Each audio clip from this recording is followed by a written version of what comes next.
헌법재판소가 정한 지방의회 선거구 획정 시한은 지난해 말이었죠. 하지만 그 시한을 훨씬 넘기고서야 정해진 결과 2, 3인 선거구가 64곳, 4인 선거구는 1곳에 불과합니다.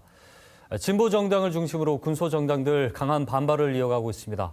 정의당 부산시장 이성환 정책위원장과 관련 내용 짚어보겠습니다. 위원장님 어서 오십시오. 예, 반갑습니다. 자, 지방선거를 한 달 앞두고서 선거구가 확정이 됐습니다. 결과만 얘기하면 제가 얘기한 대로 4인 선거구가 한 곳에 그쳤거든요. 네.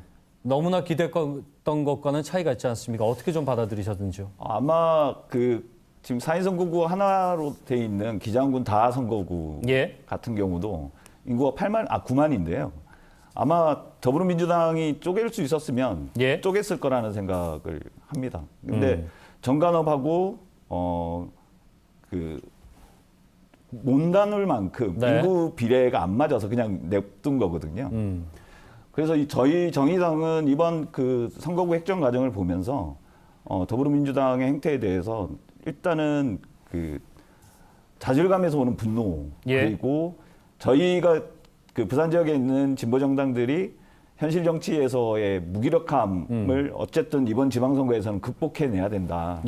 그런 사명감을 가지고 있다는 말씀을 먼저 드리고요. 2018년에 지금의 국민의힘이 시의회 절대 다수를 차지하고 있을 때 3월 아마 2018년 3월로 기억하고 있는데 그때 선거구 획정 과정에 대해서 더불어민주당이 뭐라고 했냐면 풀뿌리 민주주의에 대한 폭거이자 만행이라고 이야기를 했습니다. 근데 2022년 4월에 더불어민주당이 똑같은 짓을 한 겁니다. 그래서 저희는 부산 지역에서 자신들의 기득권을 지키기 위해서는 뭐 입장만 바뀐 쓸 뿐이지 똑같은 정치적 행위를 하는 두 정당이 다르지 않다. 그래서 더불어민주당이 아니라 더불어국민의힘이라고 불러도 된다.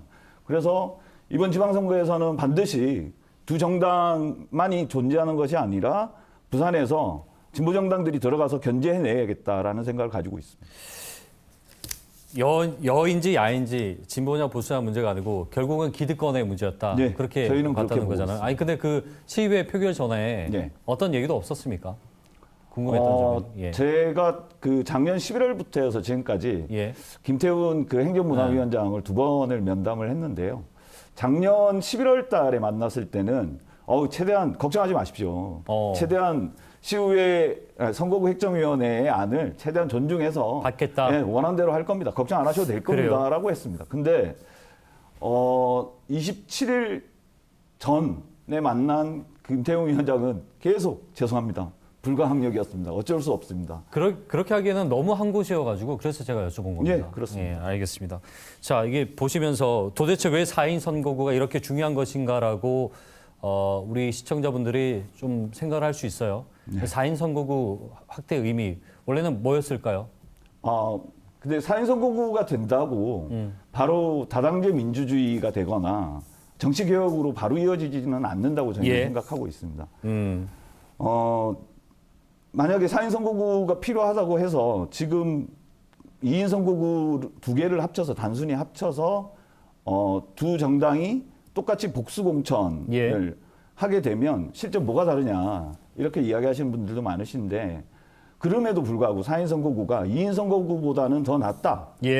왜 그렇게 저희가 생각하냐면 2006년에 부산의 금정구에서는 어떤 일이 있었냐면 선거운동을 하던 후보가 실종이 되고 결과적으로 사망하셨어요. 근데 그분이 당선이 돼. 그게 바로 2인 선거구의 폐해를 극단적으로 보여주는 예라고 생각하는데. 극단적으로 얘기했을 때 그렇다는 거죠. 그렇죠. 그러니까 저희가 봤을 때는 허수아비나 짝대기도 두 정당의 공천만 받으면 2인 선거구에서는 당선이 된다.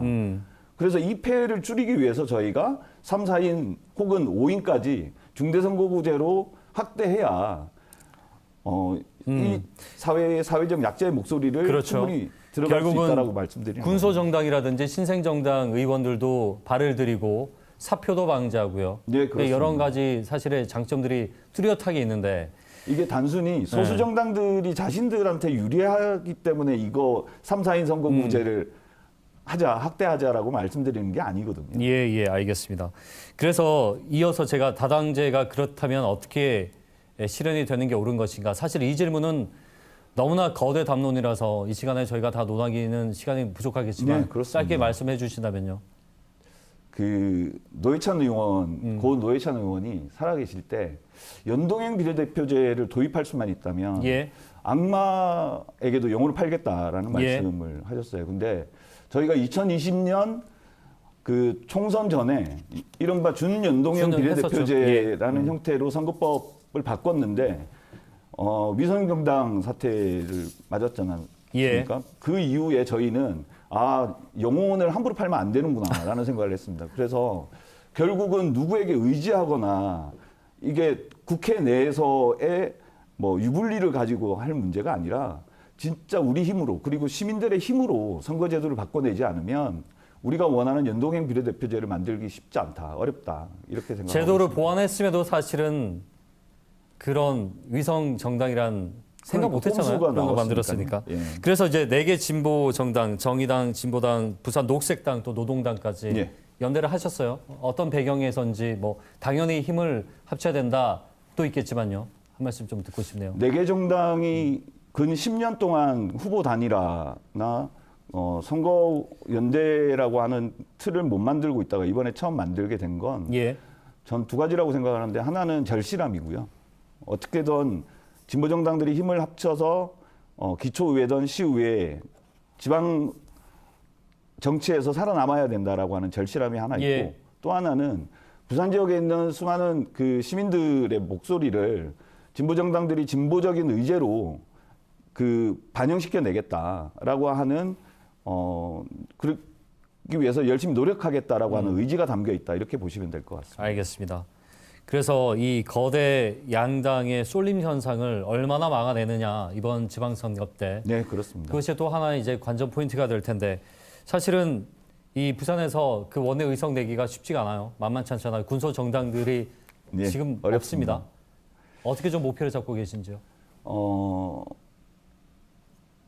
기초의회는 2018년 지방선거에서 이제 끊긴 거고요. 예. 맥이 끊긴 거고 시의회는 훨씬 그 전부터 이제 맥이 끊긴 거죠. 그래서 진보 정당들이 부산 지역에서 진짜 이번에는 더 많이 분발해서 기초의원, 시의원 하나라도 꼭 당선시켜 내야겠다. 네, 그리고 진보 정당답게 진보적인 의제를 기초의회, 시의회에서 반영시켜 내는 모습을 보이면서 네. 좀 더 부산 정치 내에서의 비중을 좀 더 키워 나가야겠다 이런 생각을 하고 있습니다. 지금 그 앞서도 얘기했지만 지금 뭐 4인 선거구가 한 곳에 불과한 이 결과를 받아들일 때까지 예. 시간도 너무나 많이 지체됐고 뒤늦게 얘기 듣고 나서 선거 전략에 대한 부분을 생각을 안 할 수가 없습니다. 후보자들도 그렇고요.